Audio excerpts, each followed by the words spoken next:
This Seattle hotel has been on my list for a while. Boutique luxury, waterfront views, downtown location.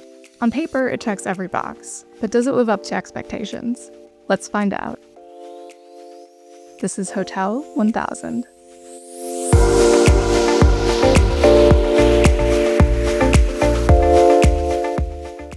Located at First and Madison in downtown Seattle, Hotel 1000 is a boutique luxury hotel that has been named one of Forbes' 10 best hotels in Seattle and was awarded a Michelin Key in 2024. The location is fantastic. You're 2 blocks from the Seattle waterfront and a short walk to Pike Place Market and other downtown attractions. I've been wanting to stay here for a while, and I'll be honest, I had high hopes. Check-in was smooth, and the staff were warm and welcoming, a solid first impression. I was in room 1202, a king corner suite with a city view, which is one of their upper-tier rooms. They do have more affordable rooms, but the price point for Hotel 1000 starts at about $500 a night. The first thing that hit me when I walked in was just how big it was. The corner rooms are 575 square feet, and the layout means you've got windows on 2 sides, which makes a real difference. It doesn't feel like you're staying in a box. It actually feels like a place you'd want to spend time in. This one had more of a city view, though I think you can book a similar room with water views that look out over Elliott Bay. They have the standard overpriced snacks, but to their credit, they actually put the price menu right next to it. You don't actually have to go searching, which I appreciate. I only stayed here one night, so I didn't get a chance to try out any of the amenities, but they do have an oyster bar, a lobby lounge, a spa, fitness center, and a Topgolf swing suite, which is probably the best way to play golf in rainy Seattle.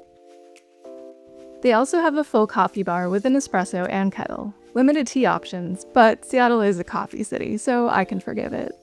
At least they offer you more than 2 coffee creamers, which is surprisingly rare. There's also a mini bar with an assortment of beer, wine, and pre-mixed cocktails.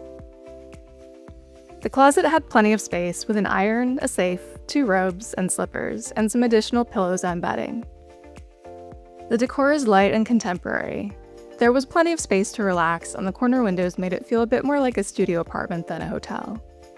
The bed was comfortable, which is really the most important thing, and overall, I really enjoyed the room. But part of what sold me on this particular room was the bathroom, so let me show you why, and why it was also the most disappointing part of my stay. So I'm a sucker for a bathtub with a view, and this one did not disappoint. You get both a gorgeous freestanding bathtub and a shower. There's no double sink, so that might be an issue for some, but this was a solo trip for me, and there was plenty of counter space for my needs. But this particular bathtub also had a unique feature. There's no faucet. It fills from a spout in the ceiling. Kind of gimmicky, a bit impractical, but totally unique, and I loved it. But the bath was also my biggest complaint about the entire stay. I struggled to get hot water both the day I checked in and the morning I checked out. And I tried it at different times of day, thinking maybe it was a timing thing. It wasn't. And it wasn't just the bath. The shower never really got past lukewarm either. I did get enough hot water for 1 bath, but I had to leave it running for a while before it started to heat up. I did flag it as an issue with the staff, but they really didn't do anything about it. I can't say that it's a regular issue. I might have just been unlucky. But at this price point, it's incredibly disappointing. A hotel fancy enough to have Labo toiletries shouldn't have hot water issues, in my opinion. So, final thoughts on Hotel 1000. I did enjoy my stay, and I want to be clear about that. The room was large, comfortable, and the location is fantastic. And when I got the hot water working, the bathtub was amazing. But the hot water issue really put me off the whole stay. Maybe it was a one-time issue. Comment below if you've stayed here. I'd love to know.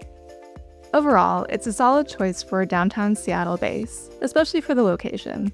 But at this price point, it's probably not at the top of my list.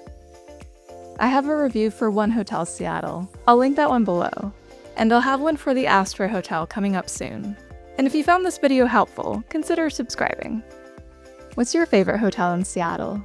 Let me know in the comments below.